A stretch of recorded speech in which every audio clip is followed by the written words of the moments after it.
Process for the Vanduul was basically started with Chris Roberts and David Haddock coming up with basically the story about the character in the fiction and like who they are, who the race is, and what do they do, and how, as the player or humans, we interact with them and how we're going to come across them. And then, as art director, I got involved to try to decide, okay, how is this going to look, you know?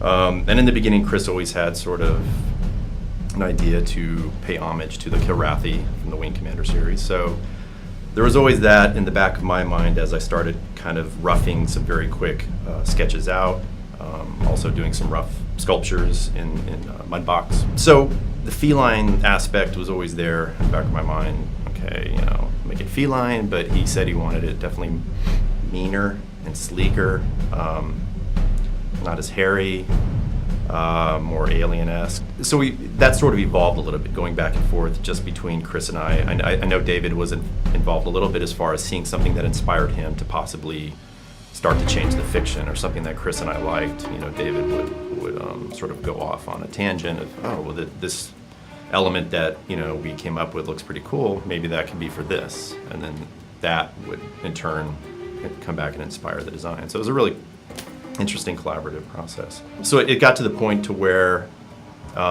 it was always going to be an 8-foot tall creature. I think everybody's happy with that. So we did some tests as far as like showing the work in progress of the creature. And then, you know, it always starts with the head, but it sort of goes down to the body. So I think we got the head where we wanted it. It went, you know, kind of feline. It went sort of fish-like at one point. You know, a lot of it is trying to figure out what Chris just doesn't like.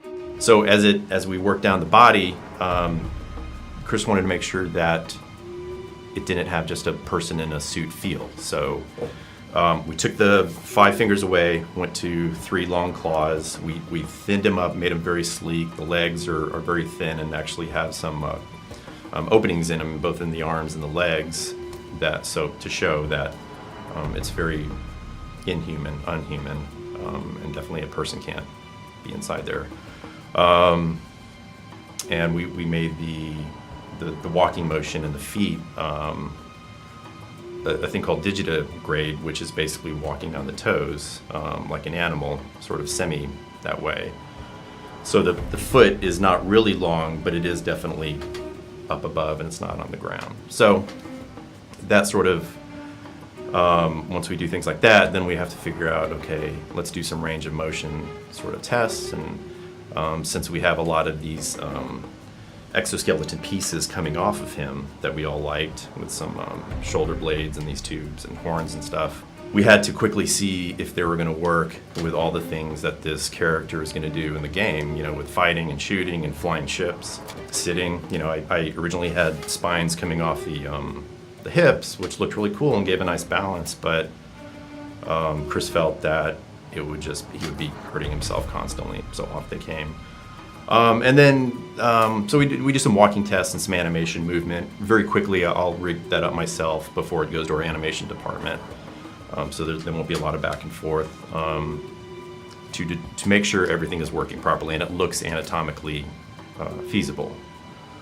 And as that's happening, we're sort of finalizing the finished material and the look of the skin, and the paint job on the head and everything, whether it has any hair or fur. And I think we ended up having a little bit of chest hair on the front. We have to be careful not to make it look like some weird macho, you know, Tom Selleck.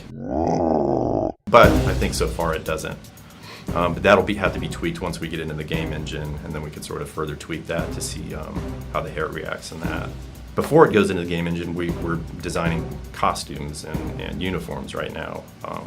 Another freelance artist is taking care of that. So we have to figure out sort of the military feel and look of these races and these characters, both in civilian type clothing, military type clothing, and within the military, you know, whether they're in space and they need, you know, special, you know, apparatuses beyond sort of their own evolved body, which has sort of adapted itself over many years of not sort of being on their home world to live in space and to travel great distances in space, as well as sort of being on different planets, environments. So they have, I think, a pretty wide range of breathing different atmospheres, wherever they go. So I think they're ready for any of that stuff. So in addition to their own evolved body, we have to think about that when we're designing the uniforms and the clothing and how they all, mix together without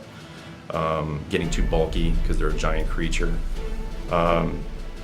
So we're exploring different things right now. It's in kind of an early stage, but it's cool. It'll go sort of like with what we're all thinking the style philosophy of the Vanduul would be. Very spiny, very dangerous looking, dark, hard metals, some interesting sort of tribal shapes. Definitely they have a primitive feel to them, so we don't want to go anything too slick looking, So yeah, should be good.